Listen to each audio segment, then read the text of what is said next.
सभी हिंदी प्रेमियों का हिंदी साहित्य की क्लास में आपका हार्दिक स्वागत व अभिनंदन। आज हम पढ़ रहे हैं हिंदी साहित्य के अंतर्गत हिंदी साहित्य इतिहास से संबंधित क्वेश्चन आंसर। हमने 13 तक के क्वेश्चन कर लिए थे, आज हम शुरू करेंगे 14 से। चलिए शुरू करते हैं। 14 का क्वेश्चन है, हिंदी साहित्य और संवेदना का विकास किसकी रचना है? हिंदी साहित्य और संवेदना का विकास ये किसकी रचना है? तो ये है डॉक्टर राम स्वरूप चतुर्वेदी की। किसकी रचना है? डॉक्टर राम स्वरूप चतुर्वेदी की। डॉक्टर राम स्वरूप चतुर्वेदी के है हिंदी साहित्य और संवेदना का विकास कब की रचना है? सन 1986 की है। ठीक है, चलिए हम इसकी डिटेल्स पढ़ लेते हैं। हिंदी साहित्य इतिहास संबंधी प्रमुख ग्रंथ व अन्य रचनाएं। हिंदी साहित्य और संवेदना का विकास ये हमारा क्वेश्चन था जो 1986 में लिखा था। किसने लिखा था? डॉक्टर राम स्वरूप चतुर्वेदी ने लिखा था। आगे है भारतीय साहित्य के इतिहास की समस्याएं।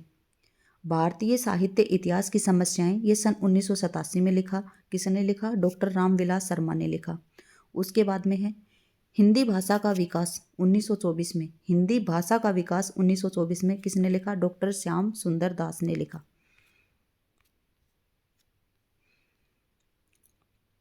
उसके बाद में देखिए और है हिंदी साहित्य का इतिहास 1973 में किसने लिखा? नहीं, संपादन किया डॉक्टर नगेंद्र ने। डॉक्टर नगेंद्र ने कोई भी साहित्यिक इतिहास से संबंधित कोई भी ग्रंथ नहीं लिखा था। इन्होंने सिर्फ संपादन किया था। ठीक है, इन्होंने संपादन किया था हिंदी साहित्य का इतिहास 1973 में। किसने किया था? डॉक्टर नगेंद्र ने किया था। हिंदी साहित्य का इतिहास दर्शन। हिंदी साहित्य का इतिहास दर्शन है वो किसने लिखा था? डॉक्टर नलिन विलोचन शर्मा ने। हिंदी साहित्य का विवेचनात्मक इतिहास। हिंदी साहित्य का विवेचनात्मक इतिहास किसने लिखा था? सन 1930 में। किसने लिखा? सूर्यकांत शास्त्री ने। हिंदी साहित्य का विवेचनात्मक इतिहास कब लिखा गया? सन 1930 में। और किसने लिखा था? सूर्यकांत शास्त्री ने लिखा था।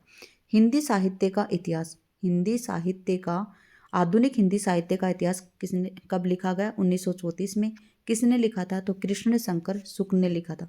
मॉडर्न हिंदी लिटरेचर ये 1939 में लिखा। किसके द्वारा? डॉक्टर इंद्रनाथ मदान जी के द्वारा। फिर है हिंदी साहित्य का दूसरा इतिहास सन 1996 में। किसने लिखा? डॉक्टर बच्चन सिंह ने लिखा। फिर है हिंदी भाषा और साहित्य। किसने लिखा? डॉक्टर मोतीलाल मैनारिया ने लिखा। हिंदी साहित्य का वैज्ञानिक इतिहास ये 1965 में लिखा गया। कब किसने लिखा? तो डॉक्टर गणपति चंद्र गुप्त ने लिखा। हिंदी साहित्य का आधा इतिहास 2003 में सुमन राजे के द्वारा लिखा गया।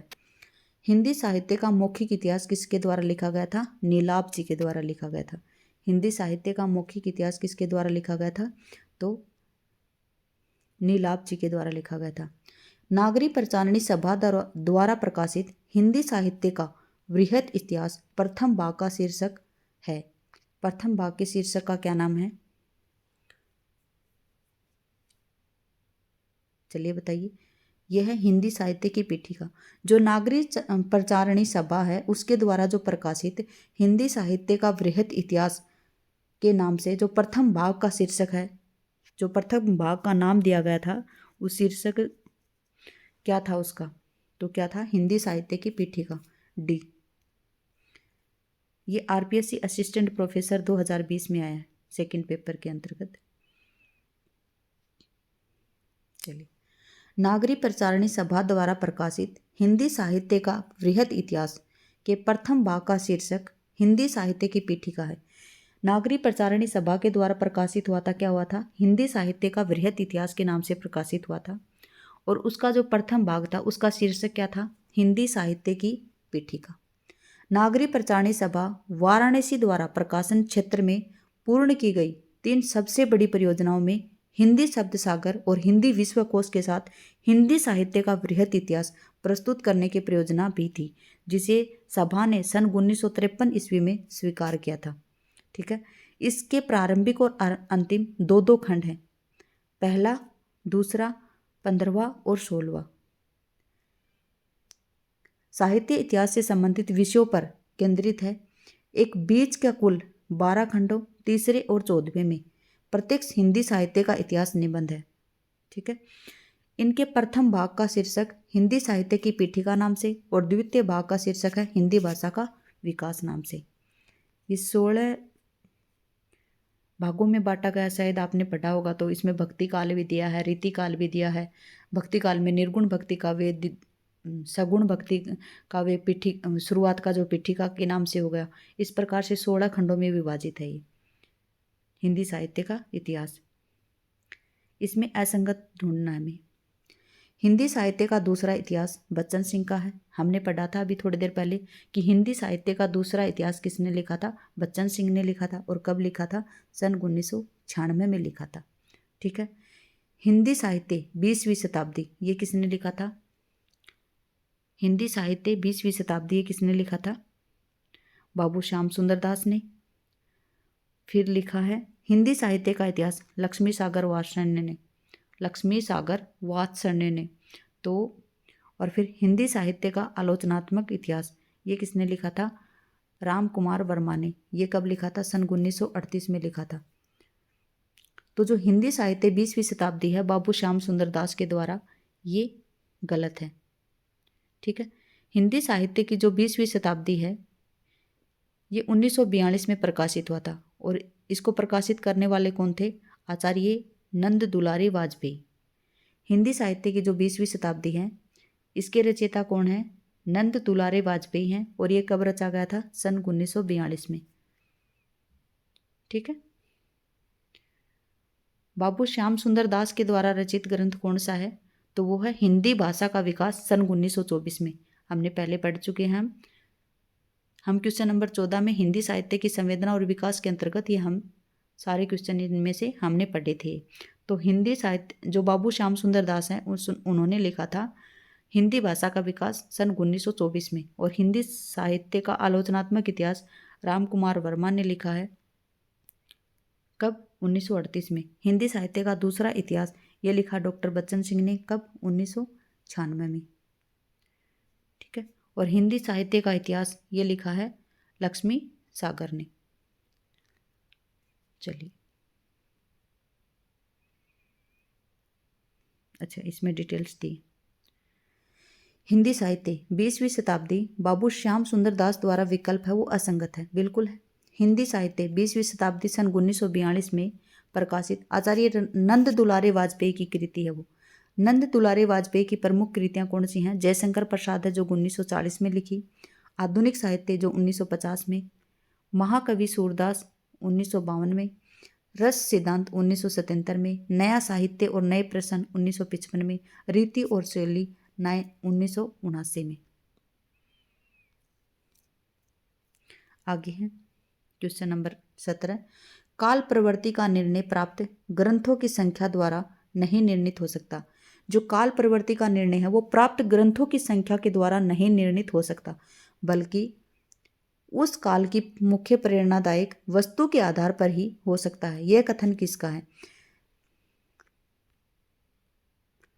ये जो काल प्रवृत्ति का निर्णय है प्राप्त ग्रंथ मतलब 12 ग्रंथों के आधार के ऊपर काल का निर्धारण किया था। किसने किया था? किन्होंने किया था? तो ये रामचंद्र शुक्ल जी ने किया था।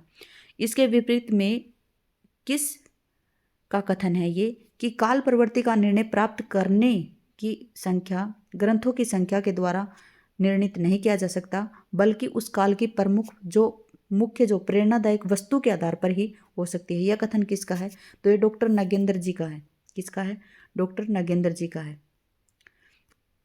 काल प्रवृत्ति का निर्णय प्राप्त ग्रंथों की संख्या के द्वारा सॉरी डॉक्टर नागेंद्र का नहीं है, हजारी प्रसाद द्विवेदी जी का है। और रामचंद्र शुक्ल जी के विपरीत में बोलने वाले डॉक्टर हजारी प्रसाद द्विवेदी ही हैं। ये मेरी से कैसी गलती हो गई, सॉरी। जो रामचंद्र शुक्ल जी ने कहा है ना, हिंदी साहित्य इतिहास के अंतर्गत इनके विपरीत में बोलने वाले, ज़्यादातर उनकी बातों को प्रतिपक्ष रूप में लेने वाले हजारी प्रसाद द्विवेदी हैं। तो इसमें बी आएगा, हजारी प्रसाद द्विवेदी। तो काल प्रवृत्ति का निर्णय जो प्राप्त ग्रंथों की संख्या के द्वारा निर्णित नहीं हो सकता, बल्कि उस काल की मुख्य प्रेरणादायक वस्तु होती है उसके आधार पर होता है। इस कथन को कहने वाले हजारी प्रसाद द्विवेदी हैं।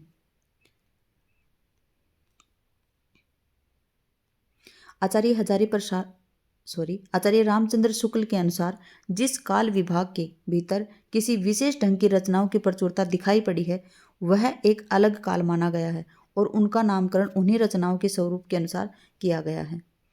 काल विभाजन साहित्यिक प्रवृत्तियों की समानता के आधार पर होना चाहिए। काल विभाजन साहित्य की जो प्रवृत्तियां हैं उनकी समानता के आधार पर होना चाहिए। कालों का नामकरण यथासंभव मूल चेतना मतलब प्रधान प्रवृत्ति है उसके आधार पर बनाकर करना चाहिए। युगों का सीमांकन मूल प्रवृत्तियों के आरंभ और समापन के अनुसार करना चाहिए। काल की मूल प्रवृत्ति का निर्धारण प्रमुख ग्रंथों के आधार पर करना चाहिए। ये कहे हैं सब रामचंद्र शुक्ल जी ने, क्योंकि रामचंद्र शुक्ल जी ने 12 प्रमाणिक ग्रंथों के आधार पर जो वीर गाथा काल नाम दिया है आदिकाल को, उन्होंने उन रासो ग्रंथों के आधार के ऊपर जो 12 ग्रंथ हैं जैसे परमाल रासो है, बीसलदेव रासो है, पृथ्वीराज रासो है, इनके आधार के ऊपर उन्होंने वीरकाल नाम दिया था। इसीलिए उन्होंने कहा था कि जो ग्रंथों के आधार के ऊपर हम इन काल का नाम नहीं दे सकते, ये इनके विपरीत जो रामचंद्र शुक्ल हैं इनके विपरीत में किसी ने कहा था तो हजारी प्रसाद द्विवेदी ने कहा था। मेरे से ये आंसर गलत लग गया था, उसके लिए माफ़ कीजिएगा। कौन सा विवरण सही नहीं है? गार्शद दातासी ने अपने इतिहास ग्रंथ में कवियों को काल कर्मानुसार प्रस्तुत किया है। शिव सिंह सरोज में लगभग 1000 कवियों का जीवन चरित्र और उनकी कविताओं का उदाहरण सहित प्रस्तुत किया है। और जॉर्ज ग्रियर्सन के इतिहास ग्रंथ का हिंदी अनुवाद हिंदी साहित्य का प्रथम इतिहास शीर्षक से प्रकाशित किया है। और जॉर्ज ग्रियर्सन ने कवियों और लेखकों को काल कर्मानुसार वर्गीकृत किया है।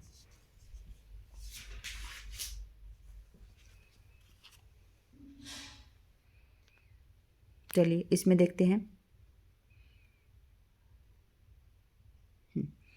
4 ऑप्शन यहाँ पे दिखाई दे रहे हैं, तो इसमें सही नहीं पूछा है, तो सही नहीं पूछा वो आएगा गार्शद दातासी।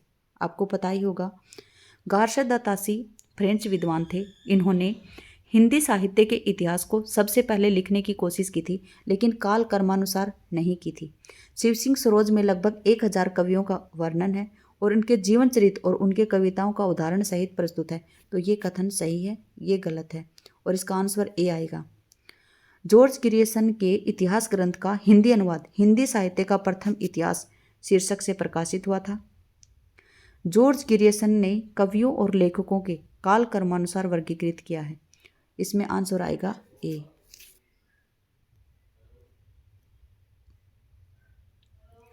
गार्शद दातासी ने अपने इतिहास ग्रंथ में कवियों को काल कर्मानुसार प्रस्तुत किया है।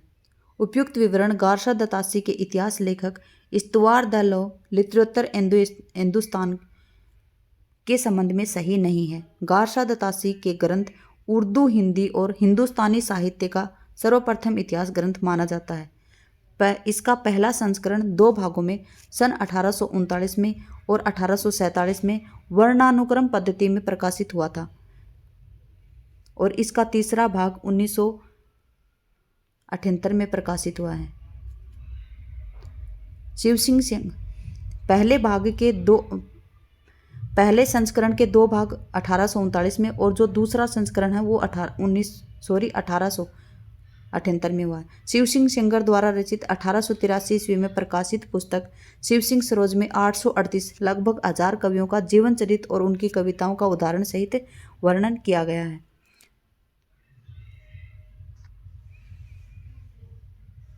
इतिहास की इतिवृत्तात्मक लेखन सबसे प्रथम मिस्र बंधुओं के विनोद में पाया जाता है। यह उक्ति किसकी है? किसकी है ये उक्ति? ये डॉक्टर राम कुमार वर्मा की है। चलिए देखते हैं। इतिहास को इतिवृत्तात्मक लेखन सबसे पहले मिस्र बंधुओं ने मिस्र बंधु विनोद में किया है। इतिहास का जो इतिवृत्तात्मक लेखन है ना वो सबसे पहले किसने किया है? तो मिस्र बंधुओं ने किया है। मिस्र बंधुओं ने किया है। उपयुक्त कथन डॉक्टर राम कुमार वर्मा ने कहा है कि इतिहास का जो इतिवृत्तात्मक लेखन है वो सबसे पहले किसने किया है? तो मिस्र बंधुओं ने किया है। और किस में किया है? मिस्र बंधु विनोद में किया है। आचार्य रामचंद्र शुक्ल ने मिस्र बंधु विनोद को बड़ा भारी कवि वृत्त संग्रह कहा है। मिस्र बंधुओं में श्याम बिहारी मिश्र, सुखदेव बिहारी मिश्र तथा गणेश बिहारी मिश्र हैं। और इनको वो क्या कहते हैं, परिसरमी संकलनकर्ता कहा है। किसने कहा है? आचार्य रामचंद्र शुक्ल ने मिश्र बंधु विनोद को बड़ा भारी कवि वृत्त संग्रह तथा मिश्र बंधुओं को परिसरमी संकलनकर्ता कहा है। किसने कहा? ये रामचंद्र शुक्ल ने। और रामकुमार वर्मा ने मिश्र बंधु विनोद में इतिहास की इतिवृत्तात्मक लेखन सबसे पहले मिश्र बंधुओं में मिलती है। फिर हम मिश्र बंधु विनोद के विषय में कौन सा विवरण सही नहीं है? इसमें अनेक कवि जो अज्ञात थे प्रकाश में लाए गए और उनके साहित्यिक महत्व का मूल्य आंका गया। इसमें प्रथम 3 भाग सन 1970 में संवत 1970 में और चतुर्थ भाग संवत 1991 विक्रमी संवत में प्रकाशित हुए। चतुर्थ भाग साहित्य में वर्तमान काल से संबंधित है और इसमें चारों भागों में लगभग 3000 कवियों का विवरण है। तो देखिए इनमें यही क्वेश्चन यही गलत है, क्योंकि इनके चारों भागों में 3000 नहीं, लगभग 5000 और वैसे 4951 कवियों का उल्लेख है। और ये संवत 1970 है, तो 3 भाग हैं 1900 इनके 13 में और चतुर्थ भाग इनका 1934 में प्रकाशित हुआ था। ठीक है, चलिए इसमें डी आएगा। डिटेल्स पढ़ लेते हैं इसकी थोड़ी।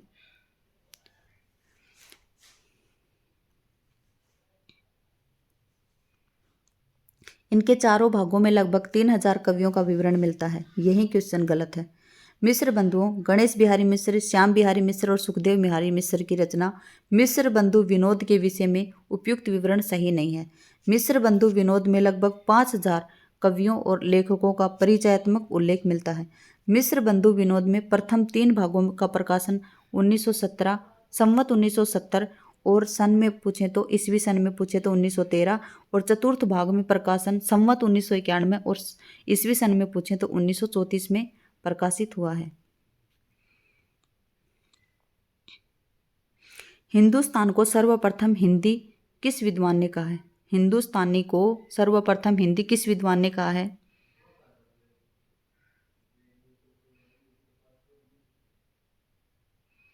तो ये किसने कहा है? गिलक्राइस्ट ने कहा है। प्रश्नगत विकल्पों में हिंदुस्तानी को सर्वप्रथम हिंदी गिलक्राइस्ट ने कहा है। ये गिलक्राइस्ट कौन है?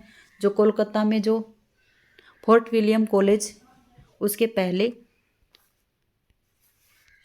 अध्यक्ष थे। हिंदी साहित्य का आलोचनात्मक इतिहास के लेखक कौन है? रामकुमार वर्मा।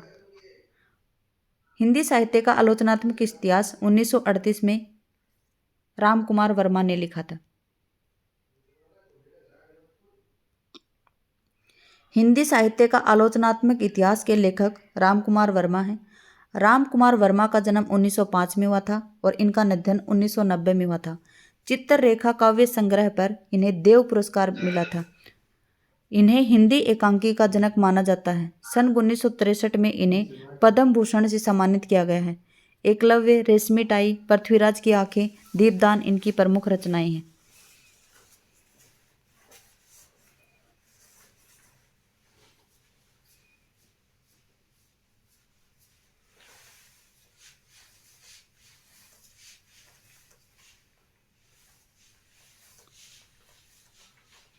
हिंदी साहित्य इतिहास के प्रमुख ग्रंथ डॉक्टर नलिन विलोचन शर्मा ने साहित्य इतिहास दर्शन 1960 में, नंद दुलारे वाजपेयी हिंदी साहित्य 20वीं शताब्दी 1942 में, डॉक्टर गणपति चंद्र गुप्त हिंदी साहित्य का वैज्ञानिक इतिहास सन 1965 में, आचार्य रामचंद्र शुक्ल हिंदी साहित्य का इतिहास सन 1929 में और हजारी प्रसाद द्विवेदी हिंदी साहित्य की भूमिका सन 1940 और हिंदी साहित्य का उद्भव और विकास 1952 ये हजारी प्रसाद द्विवेदी जी के हैं।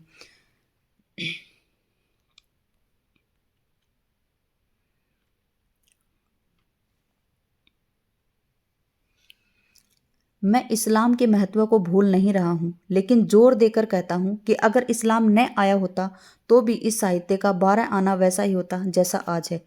हिंदी की भक्ति आंदोलन के संदर्भ में यह कथन किसका है? तो ये कथन किसका है? आचार्य हजारी प्रसाद द्विवेदी जी का।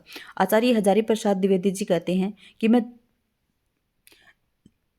मैं जोर देकर कहना चाहता हूँ कि अगर इस्लाम न आया होता तो भी हिंदी साहित्य का ऐसा ही इतिहास 12 आना वैसा ही होता जैसा आज है। ये भक्ति आंदोलन के संदर्भ में कहा। किसने? आचार्य हजारी प्रसाद द्विवेदी जी ने।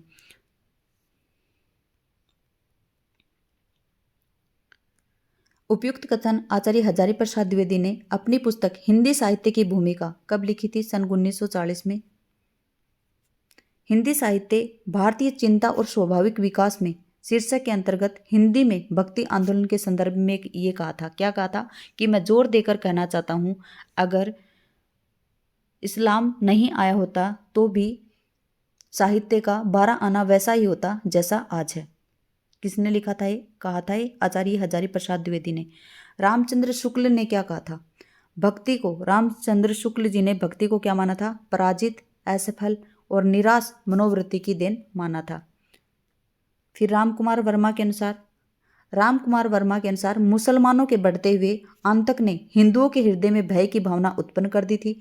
इस असहाय अवस्था में उनके पास ईश्वर की प्रार्थना करने के अतिरिक्त अन्य कोई साधन ही नहीं था। ये कौन कहते हैं? डॉक्टर रामकुमार वर्मा कहते हैं। और ईसाइत की देन किसने कहा है? ग्रियर्सन जी ने कहा है। और अरबों की देन किसने कहा है?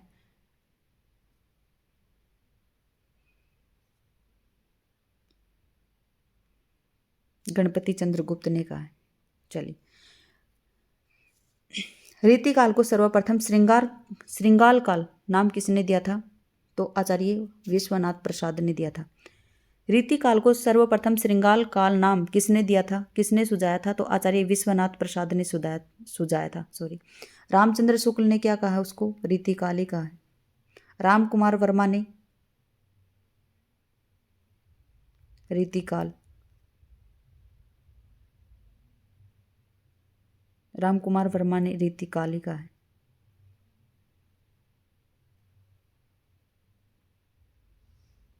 चलिए देखते हैं। रीतिकाल को सर्वप्रथम श्रृंगाल काल नाम रखने का सुझाव आचार्य विश्वनाथ प्रसाद मिश्र ने दिया था। विभिन्न विद्वानों के नामकरण इस प्रकार हैं। जॉर्ज ग्रियर्सन ने रीति काव्य कहा, मिश्र बंधुओं ने अलंकृत काल कहा, रामचंद्र शुक्ल जी ने रीतिकाल कहा, रमाशंकर शुक्ल रसाल ने कलाकाल कहा और विश्व प्रसाद मिश्र ने श्रृंगाल काल कहा।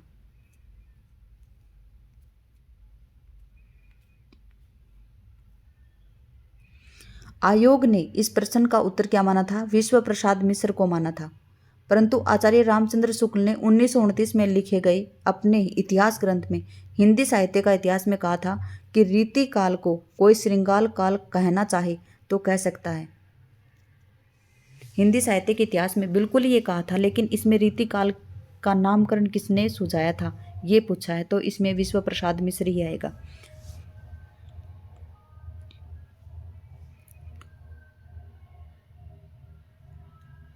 गारशद तासी का इतिहास ग्रंथ इस्तुआर द ला लिटरेचर इंदुई ए हिंदुस्तान का दूसरा संस्करण कब प्रकाशित हुआ था?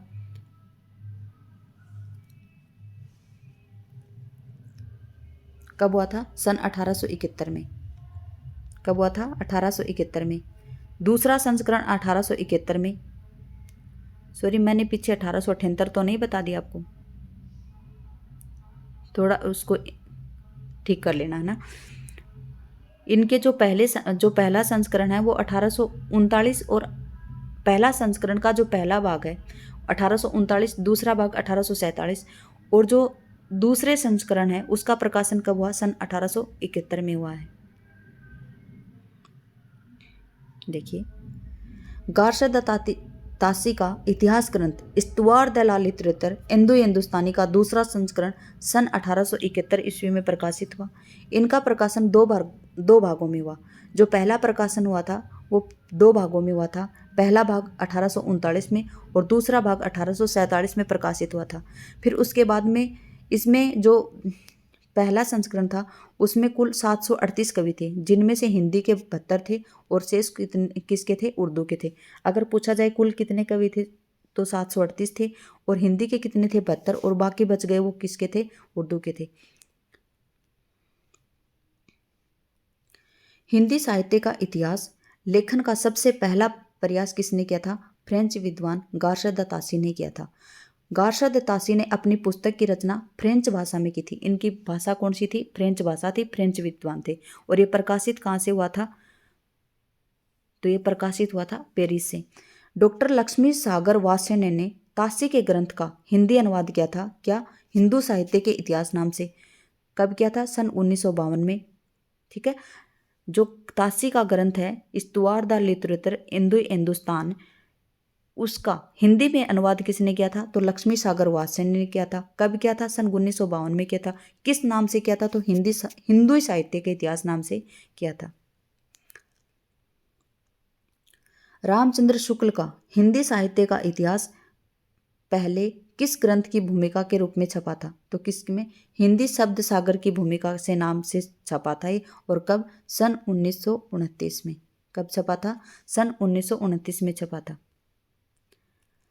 आचार्य रामचंद्र शुक्ल का हिंदी साहित्य का इतिहास सबसे पहले हिंदी शब्द सागर की भूमिका के रूप में सन 1929 में प्रकाशित हुआ था। हिंदी साहित्य के अब तक लिखे गए इतिहासों में आचार्य रामचंद्र शुक्ल द्वारा लिखे गए इतिहास हिंदी साहित्य का इतिहास को सबसे प्रामाणिक और व्यवस्थित इतिहास माना जाता है। जब जो हिंदी साहित्य का इतिहास है रामचंद्र शुक्ल जी का, उसकी श्रृंखला हमने शुरू कर रखी है। उसमें हमने 9 वीडियो बना दिए हैं, आप देख सकते हैं।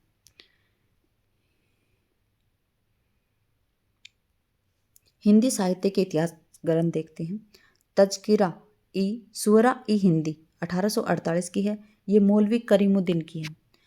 भाषा काव्य संग्रह 1873 का है, ये महेश दत्त शुक्ल जी का है। हिंदी साहित्य की भूमिका 1940 हजारी प्रसाद द्विवेदी। हिंदी साहित्य का उद्भव और विकास 1952, ये भी हजारी प्रसाद द्विवेदी। और हिंदी साहित्य का आदिकाल ये 1952 और ये भी हजारी प्रसाद द्विवेदी का है। हिंदी साहित्य का वैज्ञानिक इतिहास हमने पीछे भी पढ़े हैं, 1965 में है। किसका है? गणपति चंद्र गुप्त जी का है। हिंदी साहित्य और संवेदना का विकास ये 1986 में किसने लिखा है? राम स्वरूप चतुर्वेदी ने।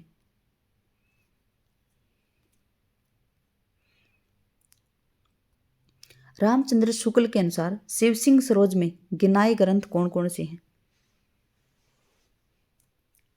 रामचंद्र शुक्ल जी के अनुसार शिव सिंह सरोज में गिनाए गए ग्रंथ कौन कौन से हैं?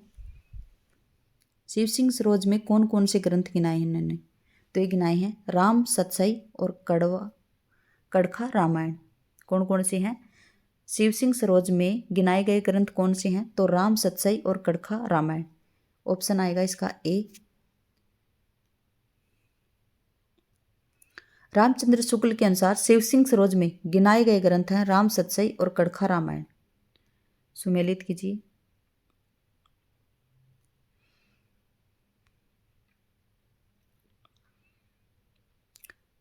पद्मलाल पुन्नालाल बख्शी हिंदी साहित्य की भूमिका। अयोध्या सिंह उपाध्याय हरिओद हिंदी साहित्य विमर्श।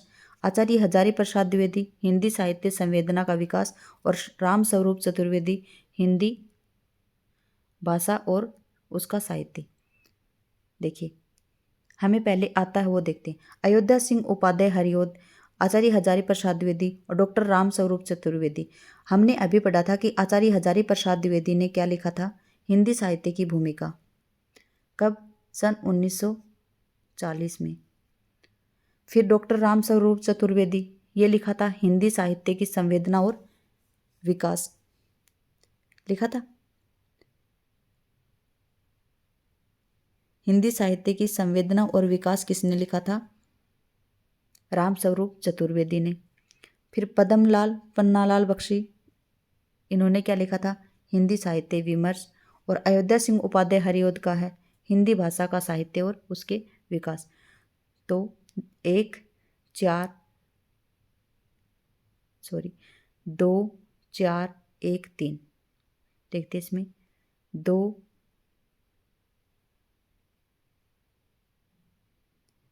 कौन सा आएगा इसमें? देखिए 2 4 1 3 ये आएगा। चलिए इसमें सही सुमेलन किसका है? डी का है। पद्मलाल पुन्नालाल बख्शी हिंदी साहित्य विमर्श। अयोध्या सिंह उपाध्याय हरिओद हिंदी भाषा और उसके साहित्य का विकास। आचार्य हजारी प्रसाद द्विवेदी हिंदी साहित्य की भूमिका। डॉक्टर राम स्वरूप चतुर्वेदी हिंदी साहित्य की संवेदना और उसका विकास। अयोध्या सिंह उपाध्याय हरिओद द्वारा रचित प्रिय प्रवास को विद्वानों द्वारा खड़ी बोली का प्रथम महाकाव्य कहा जाता है। कब लिखा गया था? सन 1914 में। इसमें 17 सर्ग हैं। और क्या बताया गया है इसमें? कृष्ण के जन्म से लेकर मथुरा जाने तक की कहानी इसमें वर्णित है। पुनर्नवा और अनाम दास का पोथा किसकी है? हजारी प्रसाद द्विवेदी का प्रसिद्ध उपन्यास है। ठीक है। हिंदी साहित्य का आदिकाल अभी पढ़ा था हमने 1940 में। सॉरी हिंदी साहित्य का आदिकाल 1952 में है। हिंदी साहित्य का आदिकाल 1952 और हिंदी साहित्य का उद्भव और विकास वो भी 1952 में है। हिंदी साहित्य की भूमिका वो है 1940, तो इसमें आएगा हजारी प्रसाद द्विवेदी। हिंदी साहित्य का आदिकाल सन 1952 हिंदी का एक इतिहास ग्रंथ है। किसने लिखा था? हजारी प्रसाद द्विवेदी ने। इस ग्रंथ के रचनाकार कौन है? हजारी प्रसाद द्विवेदी हैं। इनके द्वारा रचित अन्य ग्रंथ हैं हिंदी साहित्य का उद्भव और विकास, ये 1952 और हिंदी साहित्य की भूमिका 1940। जबकि आचार्य रामचंद्र शुक्ल जी ने हिंदी साहित्य का इतिहास लिखा था। कब? सन 1929। डॉक्टर नलिन विलोचन शर्मा ने लिखा था हिंदी साहित्य का इतिहास दर्शन, इस नाम से इतिहास ग्रंथ लिखा था। नलिन विलोचन शर्मा ने क्या लिखा था? हिंदी साहित्य का इतिहास दर्शन।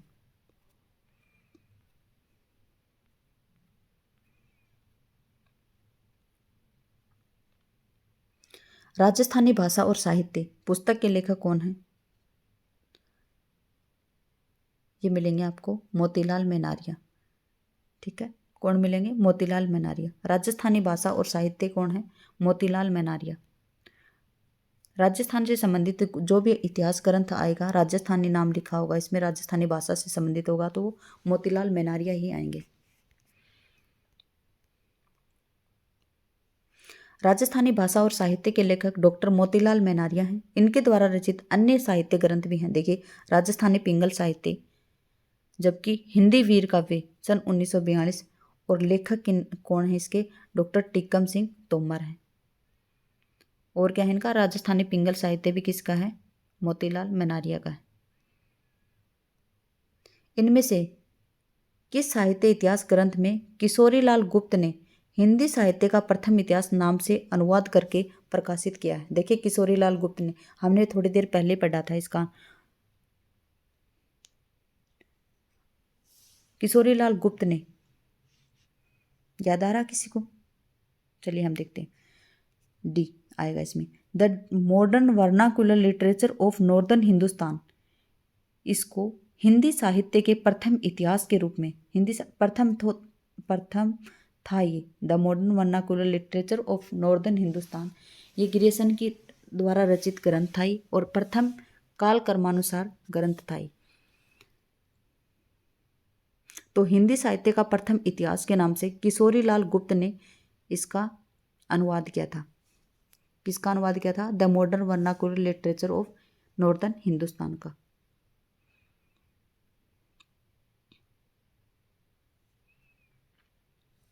जॉर्ज ग्रियर्सन के द्वारा लिखित इतिहास ग्रंथ the modern vernacular literature of northern Hindustan 1888 में और पुस्तक के रूप में हमने बताया था आपको 1889 में प्रकाशित हुआ था। किशोरीलाल गुप्त ने हिंदी साहित्य का प्रथम इतिहास सन 1957 में नाम से अनुवाद करके प्रकाशित कराया था। जबकि गार्शद तासी लिखित इतिहास ग्रंथ इस्तवार द लिटरेचर इंदुई ए हिंदुस्तान 1839 और 1847 में 2 भागों में पहला संस्करण और इसका दूसरा संस्करण सन 1871 में प्रकाशित हुआ था। लक्ष्मी सागर वात्सल्य ने हिंदुई साहित्य का इतिहास सन 1952 में नाम से अनुवाद किया था। जो पहला ग्रंथ इस्तवार द लिटरेचर इंदुई हिंदुस्तान है, उसका अनुवाद किया लक्ष्मी सागर ने, और जो ग्रियर्सन जी के द्वारा लिखा vernacular literature of northern Hindustan 1888 में रचित था, उसका अनुवाद किया किशोरीलाल गुप्त ने। ठीक है, आगे है the sketch of Hindi literature 1917 में है। किसका है?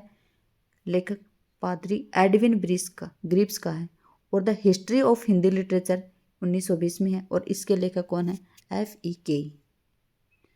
रामचंद्र शुक्ल जी ने रीतिकाल का समय कब बताया है? 1600 से 1800, 1700 से 1900, 1500 से 1750 और 1600 से 1850। तो क्या बताया है? विक्रमी संवत पूछा आपसे तो 1700 से 1900 बताएंगे। जब ईस्वी सन में आएगा तो 1643 से 1843 तक बताएंगे। ठीक है, चलिए इसमें देख लेते हैं।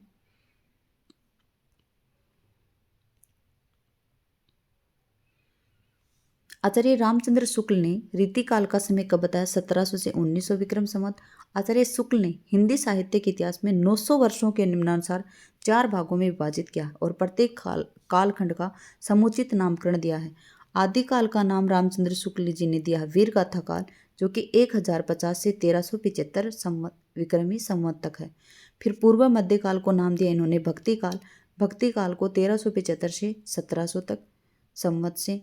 उत्तर मध्यकाल को नाम दिया इन्होंने रीतिकाल, जिसका संवत 1700 से 1900 तक, और आधुनिक काल का नाम दिया गद्य काल, जो कि 1900 से लेकर 1984 तक। निम्नलिखित में से किसने हिंदी साहित्य का इतिहास नहीं लिखा? किसने नहीं लिखा? डॉक्टर रामकुमार वर्मा ने लिखा। इनका कौन सा था? हिंदी साहित्य का आलोचनात्मक इतिहास 1938। डॉक्टर हजारी प्रसाद द्विवेदी का 3 रूपों में हिंदी साहित्य की भूमिका, आदिकाल और उद्भव और विकास। लक्ष्मी सागर वात्स्यण्य ने और डॉक्टर नगेंद्र ने। तो डॉक्टर नगेंद्र को मैंने आपको बताया था कि इन्होंने संपादन किया है, इन्होंने लिखा नहीं है। ठीक है, चलिए आगे बढ़ते हैं। जहाँ पे हम पढ़ लेते हैं इसकी डिटेल।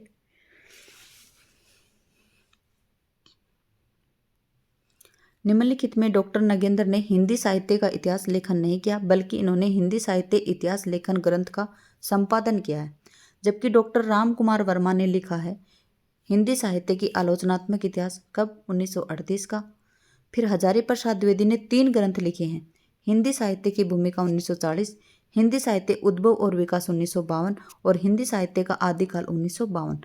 डॉक्टर लक्ष्मी सागर वात्स्यण्य ने लिखा है हिंदू साहित्य का इतिहास, हिंदू साहित्य का इतिहास सन 1952 में, क्योंकि इन्होंने जो कारशा दत्तासी का जो ग्रंथ है उसका हिंदी अनुवाद किया था।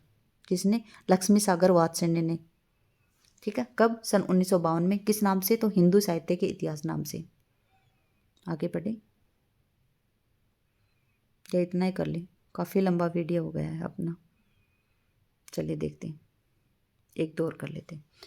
किस इतिहास लेखक ने अपने इतिहास ग्रंथ में लगभग 5000 कवियों का विवरण दिया है? तो ये आप सबको पता है, मिस्र बंधुओं ने दिया है। कितना दिया है? 4591। एक कुछ मतलब एक्यूरेट भी आ जाए तो आपको याद होना चाहिए। पता नहीं कैसे कैसे क्वेश्चन पूछ लेते हैं आजकल, प्रश्नों की ट्रेनिंग तो बहुत ज़्यादा ही चली हुई है। दिए गए साहित्यकारों में जो मिस्र बंधुओं ने अपने साहित्य इतिहास ग्रंथ में लगभग 5000 और 4591 कवियों का विवरण दिया है। मिस्र बंधुओं में ये नाम याद कर लेना आप। गणेश बिहारी मिश्र, श्याम बिहारी मिश्र, सुखदेव बिहारी मिश्र हैं। मिस्र बंधु विनोद नामक इतिहास ग्रंथ की रचना की है। इनका प्रकाशन 4 भागों में हुआ है। प्रथम 3 भागों का प्रकाशन 1913 में और चतुर्थ भाग का सन 1934 में। इनकी एक हिंदी नवरत्न के नाम से रचना है जो 1910 में हुई है, रचित। शिव सिंह सेंगर ने शिव सिंह सरोज नाम से 1883 नामक ग्रंथ 838 कवियों का परिचय है। गिरीशन ने अपने इतिहास ग्रंथ में 952 कवियों का परिचय दिया। आचार्य शुक्ल ने इतिहास ग्रंथ में 1000 कवियों और लेखकों का परिचय दिया है। ठीक है, आचार्य रामचंद्र शुक्ल ने इतिहास ग्रंथ के कालों के नामकरण के आधार पर रखा है। पूर्व परंपरा, युग प्रवृत्ति, प्रमुख ग्रंथ, इनमें से कोई नहीं। तो क्या आएगा? युग प्रवृत्ति के आधार के ऊपर। आचार्य रामचंद्र शुक्ल जी ने इतिहास ग्रंथ के कालों के नामकरण का आधार युग प्रवृत्ति रहा है। आचार्य शुक्ल ने अपना इतिहास ग्रंथ हिंदी साहित्य का इतिहास विधेयवादी पद्धति पर आधारित है, जिसका प्रकाशन कब हुआ था? सन 1929 में। किस नाम से हुआ था? तो हिंदी साहित्य के विकास नाम से। और किस में हुआ था? हिंदी शब्द सागर की भूमिका में प्रकाशित हुआ था। इतिहास लेखन की सबसे विकसित पद्धति कौन सी थी? तो विधेयवादी पद्धति थी। और ये इस विधेयवादी पद्धति में किसने लिखा था? आचार्य रामचंद्र शुक्ल जी ने लिखा था, क्योंकि इसीलिए आचार्य रामचंद्र शुक्ल जी के द्वारा लिखित जो हिंदी साहित्य का इतिहास है वो सबसे शुद्ध और सबसे मतलब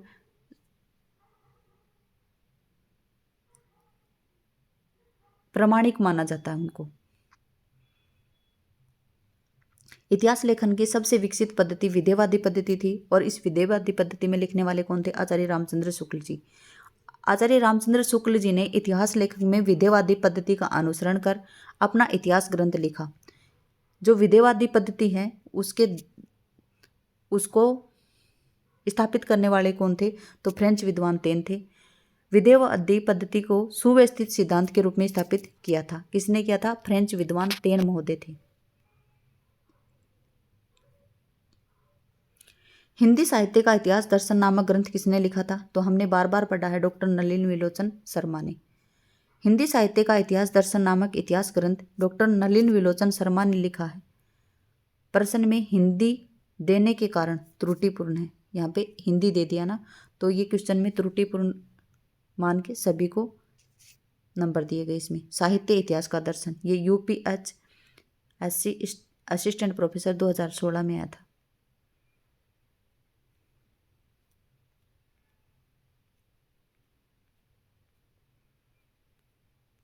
चलिए, विजेंद्र स्नातक ने लिखा था हिंदी साहित्य का इतिहास, डॉक्टर नामवर सिंह ने लिखा था दूसरी परंपरा की खोज, और डॉक्टर विनय मोहन ने लिखा था हिंदी साहित्य का अभ्युत्थान। हिंदी साहित्य की भूमिका के लेखक कौन है? रामविलास शर्मा। भारतीय साहित्य की भूमिका के लेखक कौन है? रामविलास शर्मा। ये भूमिका के नाम से हजारी प्रसाद द्विवेदी मत नहीं लगा देना।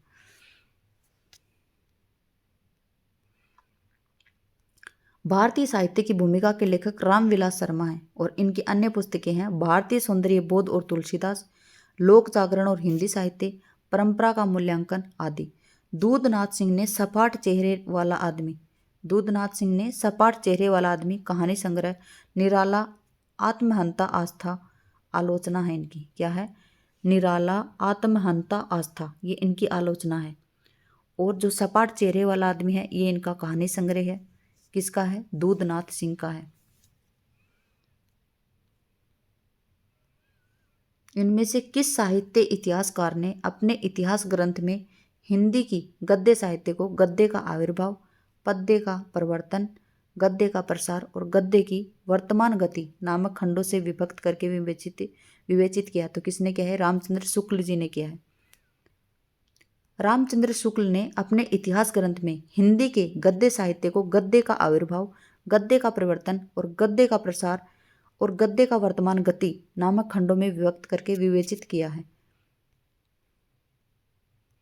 हिंदी साहित्य के उत्तर मध्य काल को कला काल नाम किसने दिया है? तो किसने दिया है? रमाशंकर शुक्ल रसाल जी ने दिया है। हिंदी साहित्य के उत्तर मध्य काल को कला काल नाम देने वाले विद्वान रमाशंकर शुक्ल रसाल हैं। इस काल को मिश्र बंधुओं ने अलंकृत काल, विश्वनाथ प्रसाद मिश्र ने श्रृंगाल काल और रामचंद्र शुक्ल ने इसे रीति काल नाम दिया है। ठीक है, आज हम करेंगे यहाँ तक, 40 क्वेश्चन तक कर लेंगे हम। ऐसे ही पढ़ते रहिए। धन्यवाद। आपका दिन शुभ रहे। जय हिंद, जय भारत।